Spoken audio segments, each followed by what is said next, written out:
ध्रुव जी महाराज बोलना तो बहुत कुछ चाहते हैं लेकिन बोलने में असमर्थ है। भगवान उनके मन की बात समझ लेते हैं और भगवान अपने शंख का स्पर्श ध्रुव जी के गाल में कराते। जैसे ही शंख का स्पर्श होता है कंठ में सरस्वती माता आकर के विराजमान हो जाती और ध्रुव जी महाराज ने बड़ी सुंदर स्तुति करी प्रभु की और उनकी स्तुति से भगवान बड़े प्रसन्न हो जाते।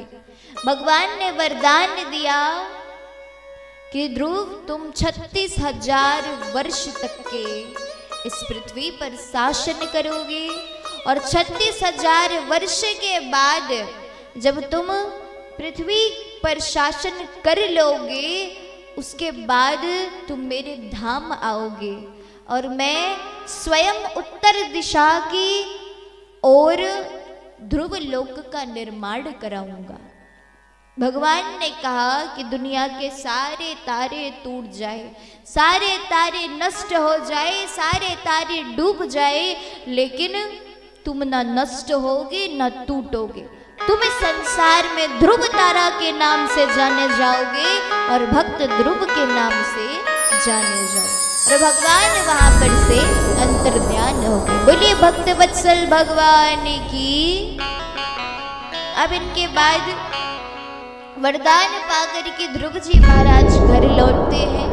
36,000 वर्ष तक के वो पृथ्वी पर शासन करते हैं। उनके बाद तपस्या करने के लिए जब ध्रुव जी महाराज का आखिरी समय आया तो तपस्या करने के लिए वो बद्रीनाथ धाम चले गए। एक दिन ध्रुव जी महाराज के सामने बड़ी सुंदर स्त्री खड़ी हो गई। ध्रुव जी महाराज के सामने सर झुका करके खड़ी थी, हाथ जोड़ करके। ध्रुव जी महाराज ने कहा तुम कौन हो? कहा मैं मृत्यु हूं, महाराज आपको लेने आई हूं। ध्रुव जी महाराज ने कहा तो चलो फिर विलंब क्यों कर रही हो? तब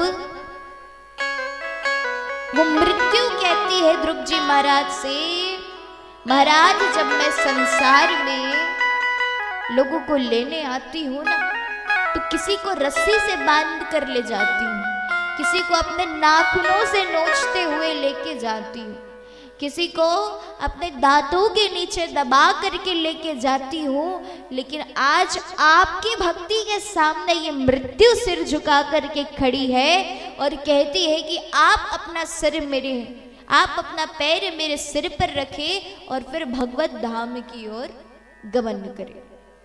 मृत्यु ने कहा। ध्रुव जी महाराज ने मृत्यु के सिर पर पैर रखा और फिर भगवत धाम की ओर गमन करते हैं। और ये है भगवान की भक्ति। भगवान की भक्ति इतनी भयंकर होती है कि मृत्यु को भी सर झुकाना पड़ता है। और इस प्रकार से श्रीमद् भागवत महापुराण में ध्रुव चरित्र का वर्णन श्री वेद व्यास जी महाराज ने किया है।